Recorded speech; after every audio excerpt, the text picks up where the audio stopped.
Kuva na kera hose inzozi ni ikintu abantu tutabasha gusobanukirwa, aho zitujyana mu yindi si tutamenyereye. Ni ahantu intekerezo za muntu zijya mu gihe asinziriye. Rimwe na rimwe zishobora kutujyana ahantu hatabaho cyangwa tutigeze tunabona mu buzima bwacu, cyangwa zikatwereka ibintu biteye ubwoba kurusha ibindi byose twabonye.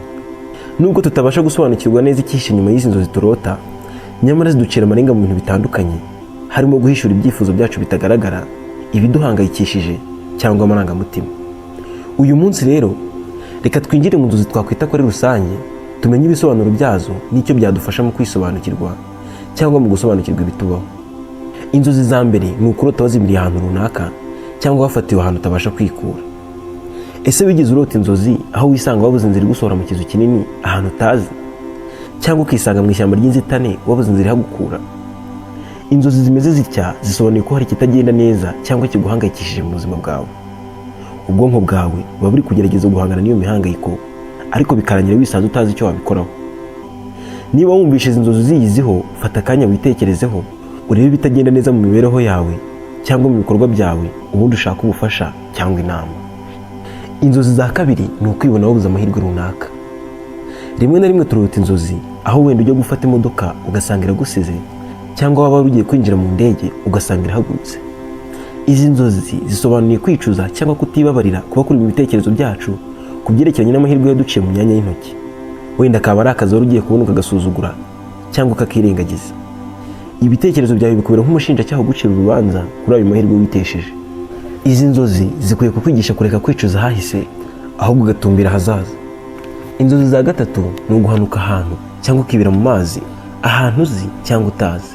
Aha wibona uri guhanuka ku manga hejuru y'inzu ndende, bitaba ibyo ukibona uri kwibera mu mazi magari kandi hasi ari kure cyane.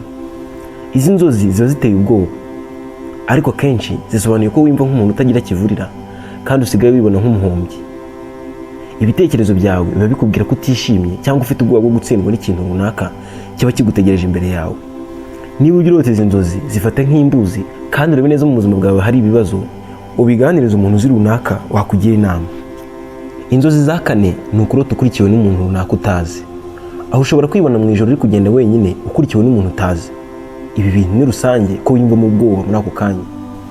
Izi nzozi akenshi zisobanuye ko hari ibibazo runaka uri kugerageza guhunga mu buzima usanzwe ubamo, wenda byaba ari ibihe bikomeye udashaka gucamo. Niba ari uko bimeze rero, ni umwanya wawe ngo wiyunge n'ibyo uri kwirinda, umenye ko uzabyikuramo, ibyo byonyine bizakurinda ubwo bwoba. Inzozi za gatanu ni ukurota urimo kuguruka mu kirere. Ese wigeze wibona urimo kuguruka mu kirere nk'inyoni? Izi nzozi zo kuguruka zisobanuye kuba wifuza kwibohora ku bintu runaka biba bikuboshye. Zigaragaza ko witeguye gukora ibishoboka byose, ariko ukigobotora ibintu runaka. Izi nzozi ni imbuzi bikubwira ko ukwiye kwiyizera, ukaba umunyamurava kandi ugaharanira kugera ku ntego zawe ufite icyizere. Inzozi za gatandatu ni ukwibona wambaye ubusa uri mu bantu benshi. Uraryamye, urasinziriye, ariko bitunguranye wibonye ahantu mu bantu benshi wambaye ubusa. Izi nzozi zigaragaza ko ufite ubwoba bwo gucirwa urubanza n'abandi, cyangwa hakaba hari ukuri guhishe utinya ko kwazajya hanze. Ariko nanone ziba zikwigisha kwakira uwo uri we kandi ukagira ishema ry'uko uteye mu buryo runaka. Niba ujya urota izi nzozi, ni igihe cyawe ngo wakire ukuri kuko uteye. Inzozi za karindwi ni ukwibona ahahise hawe. Izi nzozi zikunze kuba rusange ni ukwibona mu myaka myinshi yashize, aho ushobora kwibona mu bwana bwawe cyangwa bya bihe wari ukiri ku ishuri. Izi nzozi akenshi zijyana n'ikintu cyagukoze ku mutima cyane muri ibyo bihe.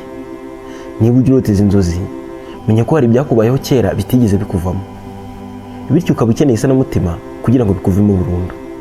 Inzozi za munani ni ukurota utsindwa ikizamini. Ahatekereza noneho kwibona mu kizamini, nyamara utigeze ufata umwanya ngo ukitegure cyangwa wige kugira ngo ubone amanota. Iyo uri muri izi nzozi wumva ufite ubwoba kandi uhangayitse, wibaza uko biri buze kugenda amanota nasohoka kuko uba utigeze witegura. Ibi bigaragaza ko utiteguye cyangwa nanone uhangayikishijwe n'ibyenda kukubaho, wumva ufite ubwoba mu gihe kizaza.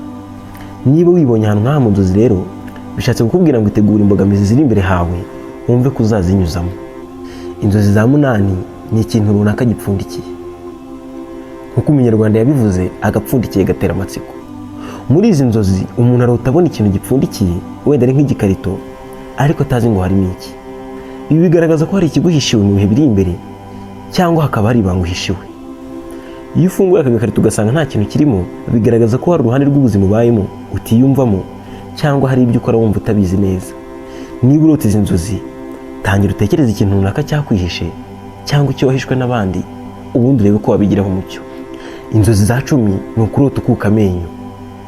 Kurota amenyo yawe akuka, aha wenda wakuka rimwe cyangwa menshi, bisobanuye ko uhangayikishijwe n'uko abandi bakubona.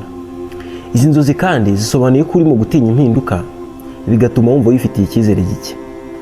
Niba rero urota izi nzozi, tangira wige kwigirira icyizere kandi wumva utekanye mu byerekeye ko abandi bagufata. Inzozi dusanga ku mwanya wa 11 ni ukurota udusimba duto nk'intozi, ibimonyo n'utundi.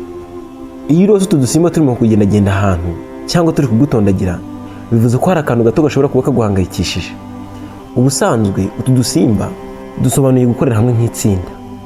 Byashoboka ko rero izi nzozi zaba zirimo kukwereka akamaro ko gukorera hamwe n'abandi kugira ngo ibibazo runaka bikemuke. Ubwo rero itondera utuntu duto mu buzima bwawe, mu gihe ikibazo kije ugikemure hakiri kare kitarakura ngo kibe kinini. Kandi ntushidikanye mu kwaka abandi ubufasha cyangwa inama. Inzozi dusanga ku mwanya wa 12 ni ukurota umuhanda. Niba ujya wibona ahantu mu muhanda, akenshi biba byerekana icyerekezo ubuzima bwawe buba buganamo. Iyo uri mu muhanda usa neza kandi ugororotse, biba bivuze ko uri mu nzira nzima. Nyamara niba umuhanda urota urimo ibihu, fata umwanya utekereze ku mahitamo ugiye gukora. Niba kandi umuhanda urota ubona wuzuyemo amakorosi menshi, bisobanuye ko inzira urimo ishobora kuba irimo ibisharira bitazakorohera. Gusa igikuru muri byo, banza utekereze neza aho ubuzima bwawe buri kugana. Inzozi dusanga ku mwanya wa 13 ni ukurota icyondo. Niba ugira urota uri ahantu mu cyondo cyangwa mu bunyerere budasanzwe, hahandi ubona ko ugiye kugwa, biba bisobanuye ko ibyumviro byawe bimeze nk'ibyafatiwe ahantu runaka. Ariko nanone icyondo hari urundi ruhande kiba cyiza. Gishobora gusobanura gutera imbere nk'uko ikimera kizamuka mu butaka. Izi nzozi zivuze ko nubwo ibintu bigaragara nk'ibigoye, hakiri amahirwe yo gukomeza. Inzozi dusanga ku mwanya wa nyuma ari nawo 14 ni ukwibona waheze ahantu runaka utabasha kugenda ngo bikunde. Ese ugira uti inzozi ukibona nkaho hari ikintu kiri kugufatira hamwe kikakubuza gutambuka, cyangwa ukibona uryamye hasi kweguka byanze? Ibi bikunze kubaho, ukumva ubwonko bwawe biri kukubwira kubyuka ariko umubiri wawe ugakomeza ugasinzira. Aha uba umeze nk'uwafatiwe mu mutego utabasha kwikuramo. Biba biteye ubwoba, ariko burya biterwa n'imihangayiko myinshi cyangwa kuryamisha umugongo. Niba bikubaho byikurikiranyije, gerageza kugabanya ibiguhangayikisha kandi uhindure uburyo uryamamo kugira ngo byirinde. Nyuma yo kureba kuri izi nzozi rero, mbere na mbere urasabwa kubanza gusuzuma uko usinzira. Burya uryamishije umugongo bishobora gutuma urota inzozi mbi kandi ukararushikagurika. Mu gihe kuryamira uruhande rw'ibumoso byongera amahirwe yo gusinzira ibitotsi birimo amahoro, ukarota gakeya kandi nturote ibintu biteye ubwoba. Inzozi ziduhishurira byeruye intambara ziri mu mitima yacu no mu bitekerezo, ariko nanone ntitwirengagize ko inzozi zishobora guterwa n'ibyo wiriwemo uyu munsi.